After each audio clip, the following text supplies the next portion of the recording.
네, 오늘 국회에서는 굵직한 사건들이 이어졌습니다. 더불어민주당에서는 이재명 대표가 당대표 연임을 위해 대표직에서 사퇴했습니다.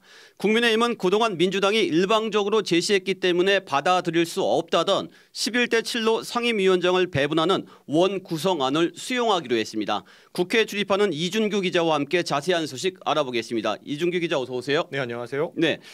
먼저 민주당 이재명 대표가 오늘 공식적으로 대표직 사퇴를 선언했네요. 네. 우선 관련 내용부터 전해주시죠. 네, 이재명 대표는 오늘 오전에 민주당 최고위원 회의가 있었는데요. 그게 끝난 후에 별도의 기자회견을 열고 조금 전 최고위를 마지막으로 민주당 대표직을 사임하게 됐다 이렇게 밝혔습니다. 네. 함께 해온 당직자들에게 굉장히 감사하다라는 뜻을 전했고, 그리고 최근 국민들께서 하루하루 참 버티기 힘들 정도로 굉장히 어려운 상황에 처해 있다. 민생과 경제 어려운 것은 물론이고 비무장지대에서 경고 사격이 발생하는 그렇죠. 등 전쟁 위기도 일어나고 있다면서 대한민국의 정치를 책임지는 정치인의 한 사람으로서 굉장히 깊은 책임감 그리고 죄송한 마음이 있다 이렇게 심경을 밝혔습니다.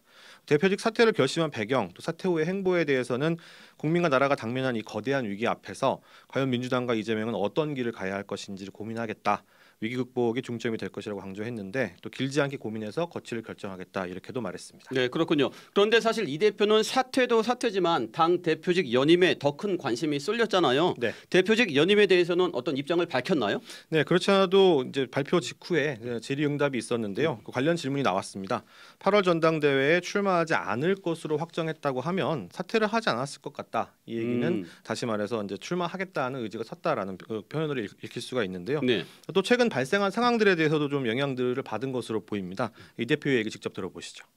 얼마 전까지만 해도 연임 얘기를 할 때는 저도 사실 웃어넘겼는데 어쨌든 상황이 결국은 웃어넘길 수 없는 상황으로 전개됐던 측면들이 있는 것 같습니다.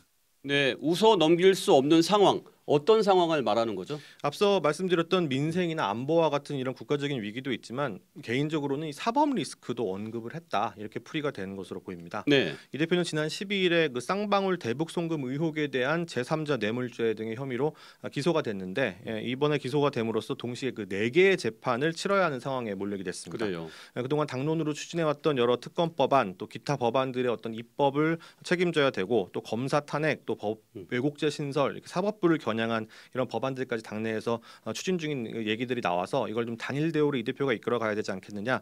그래서 이런 측면에서 볼 때 대표직을 좀 연임해야 한다 이런 의미가 담겼다는 분석이 제기되고 있습니다. 네, 그렇군요. 이번엔 국민의힘으로 한번 넘어가 보죠. 국민의힘이 오늘 오전 의원총회를 열고 7개 상임위원장 자리를 받고 국회에 복귀하겠다는 입장을 밝혔어요. 네, 국민의힘은 오늘 오는 의원총회에서 추경호 원내대표가 7개 상임위원장에 대한 수용 여부를 의원들에게 물어봤는데 의원들이 박수로 추인을 해서 국회 복귀가 결정이 됐습니다. 네. 국민의힘이 진행해오던 국회 보이콧도 사실상 마무리가 됐는데요.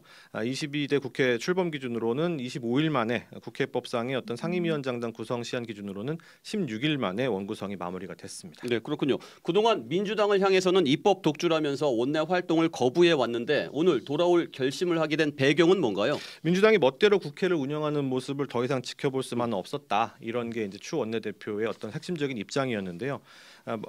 말했던 내용을 그대로 전해드리자면 작금의 상황에 분하고 원통하다. 네. 저 역시 누구보다 싸우고 싶은 심경이다. 절대 다수의 의석을 무기로 국민을 두려워하지 않고 폭주하는 민주당과의 원구성 협상은 더 이상 의미가 없다고 판단했다. 이렇게 설명을 했습니다. 야당이 혼자서 증인들을 세워놓고 청문회 내내 일방적인 주장을 펼치는 것을 보니 도저히 안 되겠다. 이런 내용들이 담겼는데 추 원내대표의 얘기 들어보시죠. 네. 민주당이 장악한 법사위, 과방위 등의 11개 상임위가 무소불위로 민주당의 입맛대로 운영되는 것을 보면서 나머지 7개 상임위 역시 정쟁으로만 이용될 것이 불보듯 뻔합니다. 입법 청문회 같은 일들을 보니까 청문회 기간 내내 야당 의원들만 계속해서 질의를 하고 야당의 주장들만 반복되다 보니 이건 더 이상 두고 볼 수 없다라는 그런 입장인 셈인데요. 원구성 협상을 책임지는 사람으로서 어쨌든 간에 원구성에 이제 국민의힘의 안을 통과시키지 못했기 때문에 이에 대해서 책임을 지겠다 이러면서 대표직에서 물러나겠다고 사의를 표명까지 했지만 국민의힘 의원 다수는 재신임을 해야 한다 이런 의견을 보인 것으로 전해졌습니다. 또 결정적인 되게 된 것이 아까 말씀드렸던 이런 법사위 이런 모습들인데 일단 국회에 돌아가게 되니까 풍경이 좀 달라질 것으로 보입니다. 네, 그렇군요. 그런데 오늘 우원식 국회의장도 상임위원장 배분은 11대 7이 맞다. 이런 입장을 표했는데 앞으로 국회 일정 어떻게 될까요? 우원식 국회의장이 오늘 그 국회 관훈클럽 토총 토론에 참석을 했었는데요. 의석수를 고려할 때 11대 7로 관철되는 것이 합당하다. 또 총선 민심을 봐도 민주당이 주도하는 것이 맞지 않느냐. 그래서 여야가 결국은 민주당이 주도하는 안에 대해서 합의하는 모양새를 가져가는 것이 좋겠다. 이렇게 밝혔습니다. 국회 현안으로는 뭐 대정부 질문이 있고요. 네, 각종 청문회, 최상병 특검법 등의 어떤 법안 처리 그리고 여야 대표들의 교섭대표단체 이제 연설 이런 것들이 남아 있는데 뭐 이러저러한 안들이 나오고 있긴 하지만 아직까지 구체적인 본회의 일정은 논의되지 않고 있는 것으로 알려졌습니다. 네, 그렇군요. 여기까지 듣겠습니다. 정치부 이준규 기자였습니다.